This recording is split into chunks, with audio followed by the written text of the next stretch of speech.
All right, let's talk about the month of March. We're not just going to look at it as a spot on the calendar, though. We're going on a sensory journey to experience March as a season of beautiful, beautiful chaos, all seen through the incredibly sharp eyes of the celebrated Indian writer Khushwant Singh.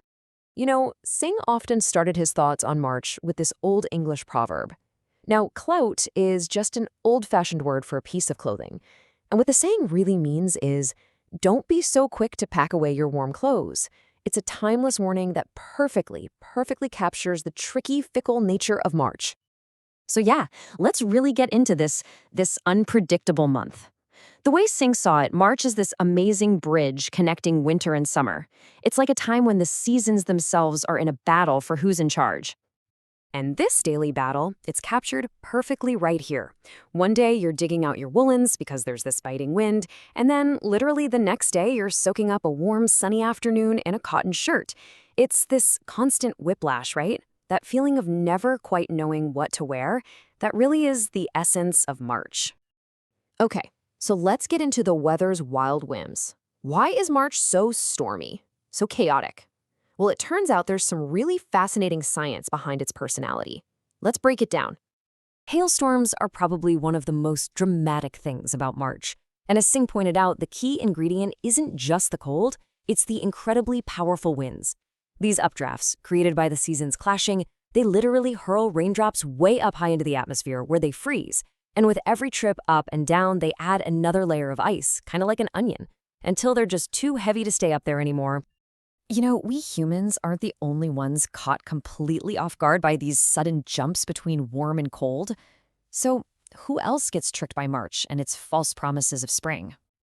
That's right, the insects. Your mosquitoes, your flies, your moths, they feel that first little hint of warmth, and they all come out thinking, yes, spring is here. But then an unexpected cold snap hits, and, well, they just can't survive it. It's this sad little cycle that plays out every single year.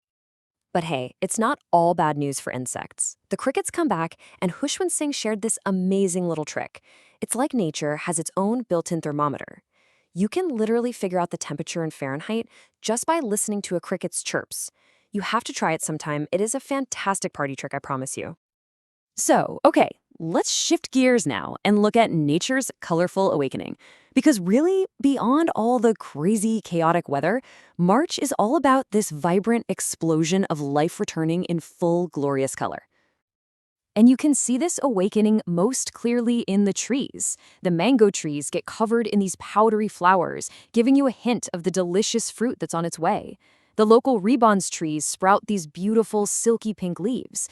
But what really fascinated Singh was the paradox of it all. While all this new life is bursting out, some trees are still shedding their old leaves.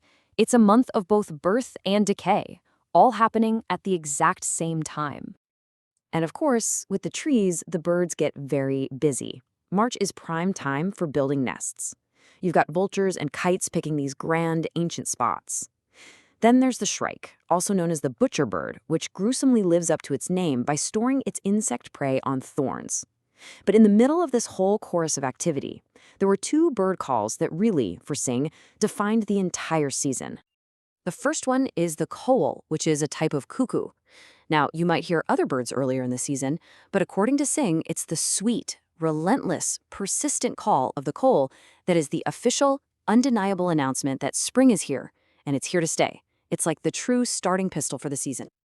Now, this massive explosion in the natural world, of course, it has a huge impact on human life. It brings with it new festivals, new flavors, and all kinds of new flowers. And the most famous of these celebrations is, of course, Holi. What's so perfect about it is how it just completely mirrors the month itself. It's a festival of bright, vibrant, messy colors, of joyful chaos. It's the perfect human expression of the wild, unpredictable, and beautiful energy that is March. And then you have the flavors. The markets start to fill up with all the fresh tastes of the new season. You've got crisp cucumbers, juicy watermelons and muskmelons, and these sweet, sweet mulberries.